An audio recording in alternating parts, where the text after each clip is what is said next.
चलिए स्टूडेंट हम स्टार्ट करते हैं। क्वेश्चन कहता है निम्न में से कम प्रतिरोध किस पदार्थ का है। तो ऑप्शन फर्स्ट है पारा, सेकंड है नाइक्रोम, थर्ड में जस्ता और फोर्थ में रेजिन। तो सबसे कम रेजिस्टेंस यहाँ पर जिस मटेरियल का है, तो पारा का तो रेजिस्टेंस हाई होता है, नाइक्रोम का भी हाई होता है, ठीक है। और रेजिन का भी रेजिस्टेंस हाई होता है, इसलिए इंसुलेटिंग मटेरियल के रूप में सबसे ज्यादा ये रेजिन वेजिन का यूज किया जाता है। लेकिन ये जिंक जो होता है, जिसे जस्ता कहते हैं दोस्तों, इसका रेजिस्टेंस कम होता है, इसीलिए हम सेल बनाते हैं तो सेल में इलेक्ट्रोड के रूप में जस्ता जिंक का यूज करते हैं। इलेक्ट्रोड में जिंक का यूज करते हैं, जेडन का। तो ये जो जिंक है अर्थात जस्ता जो है स्टूडेंट, ये इसका रेजिस्टेंस क्या होगा, सबसे कम होगा। तो हमें लॉजिक कहाँ से लगाना है, हमें लॉजिक लगाना है कि हम सेल एंड बैटरी में नाइक्रोम, ठीक है, इसका यूज करते नहीं है, पारा का यूज करते नहीं, रेजिन का यूज करते नहीं, उसमें इलेक्ट्रोड के रूप में कार्बन और जस्ता और तांबे की छड़ का यूज करते हैं। तो स्वाभाविक सी बात है, यदि इसका रेजिस्टेंस अधिक होगा तो इससे करंट फ्लो होगी ही नहीं। तो स्वाभाविक सी बात है, ये हम इसको लॉजिक लगा सकते हैं कि ये इसका जो रेजिस्टेंस होगा क्या होगा, कम होगा। तो इस तरीके से दोस्तों हमें लॉजिक लगाकर क्वेश्चन को सॉल्व करना है। लॉजिकल क्वेश्चन है ये। नेक्स्ट क्वेश्चन है निम्न में से किस एसी परिपथ में पावर फैक्टर का मान इकाई होता है। पावर फैक्टर, पावर फैक्टर जिसे आप कॉस फाई कहते हैं स्टूडेंट, कॉस फाई। तो ये जो फाई एंगल है इसी की बात की जा रही है। निम्न में से एसी परिपथ में पावर फैक्टर का मान इकाई होता है, यूनिटी, इसे इंग्लिश में कहेंगे यूनिटी। तो यूनिटी किसका होता है दोस्तों, यूनिटी पावर फैक्टर किसका होता है। फर्स्ट ऑप्शन है शुद्ध प्रतिरोधी, सेकंड है शुद्ध प्रेरणिक, थर्ड है शुद्ध धारिती और फोर्थ है उपरोक्त सभी में। तो निम्न में से एसी परिपथ में पावर फैक्टर का मान इकाई होता है, तो किसका होता है स्टूडेंट, इकाई किसका होता है। तो ये जो इकाई पावर फैक्टर होता है, मतलब कि यूनिटी पावर फैक्टर होता है, ये होता है स्टूडेंट रेजिस्टेंस में होता है यूनिटी पावर फैक्टर।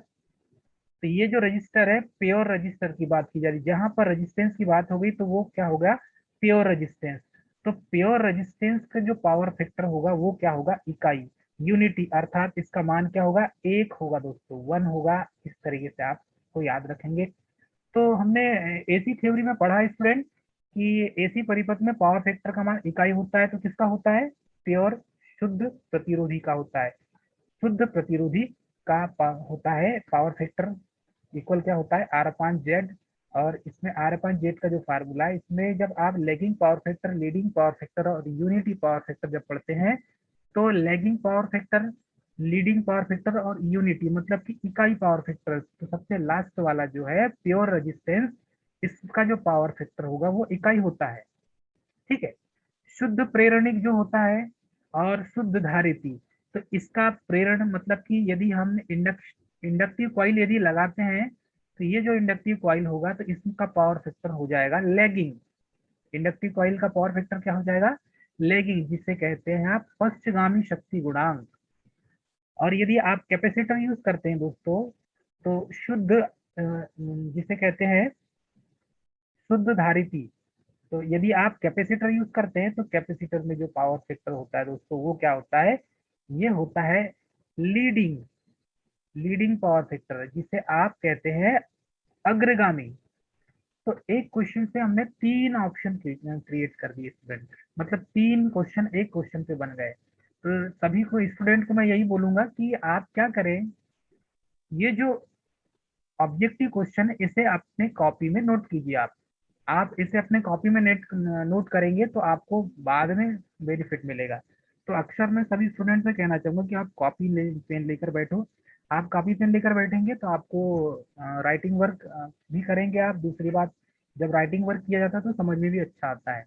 तो एक क्वेश्चन से तीन क्वेश्चन हमारे कॉन्सेप्ट क्लियर हो गए, तीन क्वेश्चन के कॉन्सेप्ट एक क्वेश्चन से बन रहे हैं स्टूडेंट, ठीक है। नेक्स्ट क्वेश्चन देखेंगे हम। तो इससे पहले हम वॉश कर लें, इरेज कर लें। नेक्स्ट क्वेश्चन है प्रत्यावर्ती धारा का धन व ऋण चक्र के मध्य स्तर में सापेक्ष अधिकतम मान कहलाता है, जो मैक्सिमम मान कहलाता है धन और ऋण के बीच में।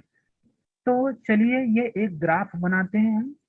और इस ग्राफ में देखेंगे ये धन और ये ऋण का ग्राफ हो गया, ये पॉजिटिव हाफ साइकिल हो गई और ये हो गई दोस्तों निगेटिव हाफ साइकिल। दोस्तों इसमें देखेंगे हम कि पॉजिटिव हाफ साइकिल जो है ये 1 पाई का मान कितना होता है 180 डिग्री यहाँ पर रोटेट करता है, और 2 पाई का मान होता है 360 डिग्री। तो यहाँ पर प्रत्यावर्ती धारा का धन व ऋण चक्र के मध्य स्तर के सापेक्ष अधिकतम मान क्या कहलाता है। तो यहाँ पर देखेंगे यदि इस पॉइंट को आगे बढ़ाते हैं तो ये जो अधिकतम मान होगा, ये जो अधिकतम मान होगा इसे वी मैक्सिमम कहा जाता है। वोल्टेज का है तो वी मैक्सिमम होगा, और यदि करंट का है तो क्या हो जाएगा स्टूडेंट, करंट का है तो वो हो जाएगा आई मैक्सिमम। करंट का है तो क्या हो जाएगा दोस्तों, आई मैक्सिमम हो जाएगा। तो ये करंट की बात कर रहा है तो ये क्या हो जाएगा आई मैक्सिमम, मतलब कि करंट का अधिकतम मान जिसे आई मैक्स से शो करते हैं, जिससे शो करते हैं आई मैक्स से स्टूडेंट। तो आई मैक्स से शो किया जाता है इससे। इसमें यही पूछा गया है कि अधिकतम मान क्या कहलाता है। तो इसे कहेंगे हम एम्पलीट्यूड। क्या कहेंगे स्टूडेंट, एम्पलीट्यूड, या इसको कहेंगे आयाम। क्या कहेंगे स्टूडेंट इसे, एम्पलीट्यूड या आयाम कहेंगे। तो ये आयाम जो है या एम्पलीट्यूड जो है मैक्सिमम मान को कहा जाता है। ये निगेटिव का मैक्सिमम मान हो जाएगा जिसे आयाम या एम्पलीट्यूड कहा जाता है, और ये हो जाएगा पॉजिटिव का, ये हो जाएगा निगेटिव का दोस्तों। तो निगेटिव साइकिल का अधिकतम मान हो जाएगा और ये पॉजिटिव साइकिल का अधिकतम मान हो जाएगा। तो इसे कहा जाता है आयाम। ठीक है दोस्तों, इतना आपको समझ में आ गया। नेक्स्ट क्वेश्चन देखेंगे हम। नेक्स्ट क्वेश्चन है प्रत्यावर्ती चुंबकीय क्षेत्र का मान प्रत्येक साइकिल में कितनी बार शून्य से अधिकतम तक बदलता है। शून्य से अधिकतम तक बदलता है। तो शून्य से अधिकतम तक बदलने वाला प्रत्यावर्ती साइकिल में कितनी बार जो है शून्य से अधिकतम होता है। तो आप देखिए इसमें प्रत्यावर्ती चुंबकीय क्षेत्र का मान प्रत्येक साइकिल में, तो एक साइकिल में ये एक साइकिल देखेंगे तो ये पॉजिटिव और ये नेगेटिव साइकिल, ये हो गया एक साइकिल प्लस और ये माइनस। देखो जीरो से स्टार्ट हुआ, फिर यहाँ से अधिकतम हुआ, फिर यहाँ से जीरो हुआ, तो यहाँ पर फिर जीरो हो गया, फिर यहाँ से जीरो से फिर क्या हुआ अधिकतम, और फिर यहाँ के जीरो हो गया स्टूडेंट। तो ये बोल सकते हैं कि प्रत्यावर्ती चुंबकीय क्षेत्र का मान प्रत्येक साइकिल में कितनी बार शून्य से अधिकतम तक बदलता है। शून्य से अधिकतम तक ऑप्शन ए है फर्स्ट है एक बार, ऑप्शन 2 है 2 बार, ऑप्शन 3 है 3 बार, ऑप्शन 4 है 4 बार। तो स्टूडेंट देखिए यहाँ पर 4 बार कैसे बोला, ये है जीरो, फिर यहाँ से अधिकतम, फिर यहीं से जीरो, और फिर यहाँ से अधिकतम। तो यहाँ से यहाँ तक मतलब ये बोल सकते हैं हाफ साइकिल। तीन नहीं होंगे ना, देखिए आप यहाँ से यहाँ तक हुआ जीरो, फिर यहाँ पर भी आके जीरो हो गया।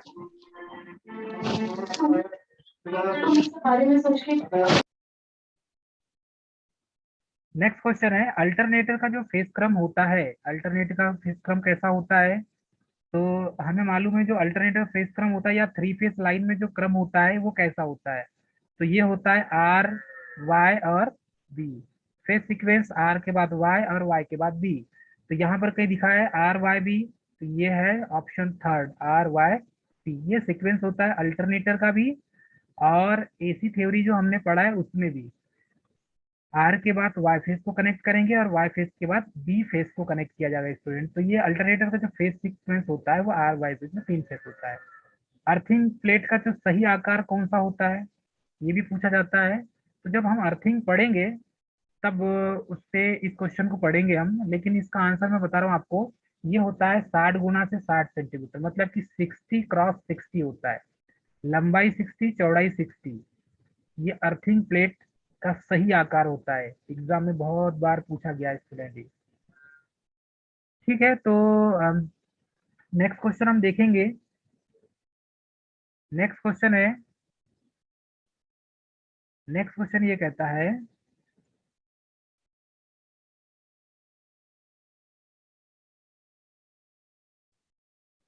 नेक्स्ट क्वेश्चन दिख रहा है आपको,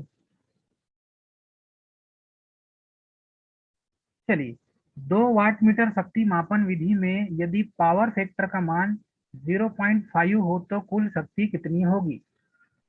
क्योंकि हमने वाटमीटर मेथड पढ़ा है, तो 2 वाटमीटर शक्ति का मापन विधि में यदि पावर फैक्टर का मान 0.5 हो तो 1/2 को यदि आप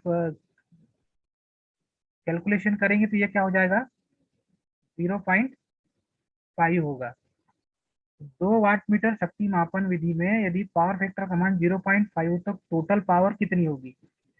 इसमें जो टोटल पावर होगी स्टूडेंट वो P2 के बराबर होगी। हमने पढ़ा था 0.5 में P1 का जो मान है 2 वाट मीटर मेथड में, P1 जो है वो टोटल पावर दिखाती है। टोटल पावर की जो रीडिंग है वो P1 दिखाएगा आपको, और जो P2 है ये 0 मान दिखाएगा। तो 2 वाट मीटर मेथड में P1 जो है ये टोटल पावर मेजरमेंट करता है और P2 0 पावर दिखाता है स्टूडेंट। तो ये उसी क्वेश्चन पर बेस्ड है। 2 वाट मीटर मेथड के वीडियो डले हुए हैं यूट्यूब में, आप देख सकते हैं दोस्तों। ठीक है, नेक्स्ट है एसी परिपथों का कुल अवरोध क्या कहलाता है? एसी सर्किट में टोटल अवरोध, तो आर, एल और सी, ये तीनों हम कनेक्ट करते हैं एसी सर्किट में, तो ये भी एक प्रकार का लोड है। आर भी, एल भी लोड है और सी भी लोड है स्टूडेंट, तीनों लोड है। तो एसी सर्किट में कुल अवरोध जो है ना, कुल अवरोध क्या कहलाता है? जेड, इम्पीडेंस, इसे इंग्लिश से कहा जाता है इम्पीडेंस। ठीक है, ये टोटल क्या होता है? इम्पीडेंस दोस्तों। तो इसको कहते हैं इम्पीडेंस। दूसरे शब्दों में इम्पीडेंस को क्या बोला जाता है हिंदी में? इसे कहा जाता है प्रतिबाधा। तो एसी परिपथ में कुल अवरोध जो होता है प्रतिरोध, हाँ वो प्रतिबाध कहलाता है, प्रतिबाधा, जिसे हिंदी में प्रतिबाधा, इंग्लिश में इम्पीडेंस कहते हैं। और ये क्या होता है स्टूडेंट? इसे जेड से शो करते हैं। इसकी इकाई क्या होती है? ओम होती है, सभी को मालूम है। यूनिट क्या होती है इम्पीडेंस की? ओम होती है। चलिए एक और पॉइंट मैं बता देता हूँ आपको, रिवीजन हो जाएगा। Z इक्वल क्या होता है? 1/Y। तो ये है इम्पीडेंस Z, उसका अपोजिट क्या होता है? एडमिटेंस होता है, इसको कहते हैं एडमिटेंस, एडमिटेंस। ठीक है स्टूडेंट, इसे क्या कहेंगे? एडमिटेंस। इम्पीडेंस का उल्टा एडमिटेंस होता है। मतलब प्रतिघात जो है, प्रतिबाधा का उल्टा क्या होता है? ये प्रतिबाधा हो जाएगा। तो प्रतिबाधा का उल्टा क्या हो जाएगा? प्रतिघात हो जाएगा स्टूडेंट। क्या हो जाएगा? प्रतिघात। प्रतिबाधा का उल्टा क्या हो जाएगा? प्रतिघात। तो इस तरीके से आप इसे समझ सकते हैं स्टूडेंट। ठीक है, तो ये तो 2 वाट मीटर मेथड था। 3 वाट मीटर मेथड भी यूज करते हैं। तो 2 वाट मीटर मेथड का यूज कहाँ किया जाता है? सभी को पता होगा, बैलेंस और अनबैलेंस लोड दोनों में यूज किया जाता है। 2 वाट मीटर मेथड का यूज बैलेंस और अनबैलेंस लोड दोनों में किया जाता है। ठीक है, तो एसी परिपथ का कुल अवरोध जो होता है वो क्या कहलाता है? प्रतिबाधा कहलाता है दोस्तों। नेक्स्ट क्वेश्चन है, नेक्स्ट क्वेश्चन। भाई माइक को म्यूट कर लीजिए, जो स्टूडेंट बात कर रहा है तो माइक को म्यूट कर ले, ज्यादा अच्छा है। ठीक है, नेक्स्ट क्वेश्चन है दोस्तों कि प्रेरित धारा की दिशा सदैव इस प्रकार होती है कि वह उस कारण का विरोध करती है जिसके कारण पैदा हुई है। यह नियम किस वैज्ञानिक ने दिया है? तो प्रेरित धारा की दिशा सदैव इस प्रकार होती है कि उस कारण का विरोध करती है। ये जो नियम दिया है स्टूडेंट, ये दिया है लेंज ने। ये लेंज का नियम होता है। फिर किसने म्यूट खोल लिया? कौन स्टूडेंट भाई? ठीक है दोस्तों, अब क्लास हम करेंगे बंद, 2 मिनट बचा है। तो ये जो प्रेरित विद्युत धारा की जो दिशा है सदैव इस प्रकार होती है कि उस कारण का विरोध करती है, तो ये नियम दिया था लेंज ने।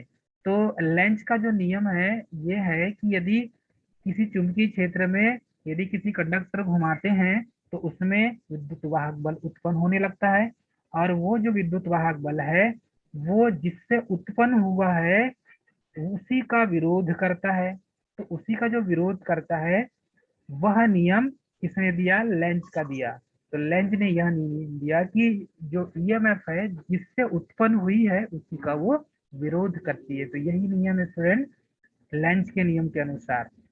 ठीक है, नेक्स्ट क्वेश्चन है, एक लघु पथित परिपथ में प्रतिरोध का मान होता है, मतलब कि शॉर्ट सर्किट में, कोई शॉर्ट सर्किट है, जहां पर शॉर्ट सर्किट हुआ होगा वहां पर रेजिस्टेंस का मान क्या होगा? शॉर्ट सर्किट की कंडीशन में रेजिस्टेंस का मान क्या होता है? तो ऑप्शन ए है शून्य, ऑप्शन बी है अनंत, ऑप्शन सी है निम्न और ऑप्शन डी है उच्च। तो शॉर्ट सर्किट की कंडीशन में दोस्तों रेजिस्टेंस का मान जो होता है वो होता है जीरो। रेजिस्टेंस का मान क्या होता है? जीरो होता है। ये हमेशा सभी स्टूडेंट को याद रखेंगे। ठीक है दोस्तों, नेक्स्ट क्वेश्चन देखेंगे हम। नेक्स्ट क्वेश्चन ये है कि ओरस्टेट के दायां हस्त नियम के अनुसार अंगूठा किसको प्रदर्शित करता है? ये क्वेश्चन हमने अंगूठा तर्जनी मध्यमा मतलब फ्लेमिंग के नियम से पढ़ा है। ओरस्टेट के नियम के अनुसार, ओरस्टेट के दाएं हस्त नियम के अनुसार अंगूठा किसको प्रदर्शित करता है? तो अंगूठा और तर्जनी और मध्यमा तीन होते हैं दोस्तों। तो ये तीनों में से जो है अंगूठा किसको प्रदर्शित करता है? तो ये एक डायग्राम है, इस टाइप से मैंने बताया था आपको। दायां बोला है तो क्या हो जाएगा? Right hand. ठीक है, बायां मतलब लेफ्ट हैंड, दाया मतलब राइट हैंड। ठीक है स्टूडेंट, तो ये राइट हैंड हो जाएगा। तो यहाँ पर ओरस्टेट के दाएं हस्त नियम के अनुसार अंगूठा किसको प्रदर्शित करता है? तो ये करता है धारा की दिशा को। ठीक है, तो वैसे चलिए नेक्स्ट क्वेश्चन क्या है। नेक्स्ट क्वेश्चन, इसी क्वेश्चन को देखेंगे। प्रत्यावर्ती चुंबकीय क्षेत्र का मान प्रत्येक साइकिल में कितनी बार शून्य से अधिकतम तक बदलता है? तो एक बार, दो बार, तीन बार या चार बार? अब ये चार बार इसका आंसर होगा दोस्तों। अब चार बार कैसे बदलता है इसे हम समझेंगे। देखिए, हमारे पास जो एसी साइकिल है वो पॉजिटिव हाफ साइकिल होती है एक, ये पॉजिटिव हाफ साइकिल हो गई, और दूसरी होती है नेगेटिव हाफ साइकिल, ये हो गई नेगेटिव हाफ साइकिल। दोस्तों यहाँ से यहाँ तक जब स्टार्ट होती है, जीरो से स्टार्ट होगी, अधिकतम होगी, फिर जीरो हो जाएगी। फिर इसी जीरो से ये नेगेटिव हाफ साइकिल जब स्टार्ट होगी, तो यहाँ से जीरो और ये जीरो हो गई। तो ये हुआ एक बार, फिर ये हो गया दूसरी बार, फिर यहीं से स्टार्ट हुआ नेगेटिव के लिए, तो ये पहली बार हो गया इसका नेगेटिव का, और ये नेगेटिव का दूसरी बार हो गया जहां पर एंड होगा। तो यही बोल सकते हैं चार बार इसलिए लिखा गया है कि पॉजिटिव हाफ साइकिल के दो बार और निगेटिव हाफ साइकिल का दो बार, इसीलिए ये हो गया चार बार। इसका आंसर अब आपको समझ में आ गया होगा चार बार क्यों है। नेक्स्ट क्वेश्चन देखेंगे स्टूडेंट। नेक्स्ट क्वेश्चन क्या कहता है? नेक्स्ट क्वेश्चन है, थ्री फेस मोटर में स्टेटर की गति को कहते हैं। ये मोटर का क्वेश्चन है, लेकिन मैं इसे भी बता देता हूँ आपको। तो इसमें जो थ्री फेस इंडक्शन मोटर है, इसमें स्टेटर की जो गति को कहते हैं वो सिंक्रोनस गति कहा जाता है स्टूडेंट। इसे भी याद रखना है। क्यों? क्योंकि रोटर जो है वो सिंक्रोनस स्पीड में रोटेट करता है। रोटर सिंक्रोनस स्पीड में रोटेट करता है, इसीलिए थ्री फेस मोटर में स्टेटर की गति को क्या कहते हैं? सिंक्रोनस गति कहा जाता है। इंडक्शन गति कह नहीं सकते हम, रोटर स्पीड नहीं कह सकते, और सिंपल स्पीड तो बोल ही नहीं सकते। तो ये थ्री फेस जो मोटर में जो स्टेटर पार्ट होता है वो स्थिर पार्ट होता है, उसको कहते हैं सिंक्रोनस स्पीड। ठीक है, नेक्स्ट क्वेश्चन देखेंगे स्टूडेंट। नेक्स्ट क्वेश्चन ये कहता है, चलिए नेक्स्ट क्वेश्चन हम निकालते हैं एसी थ्योरी का। एसी थ्योरी का नेक्स्ट क्वेश्चन निकालेंगे। तो यहाँ पर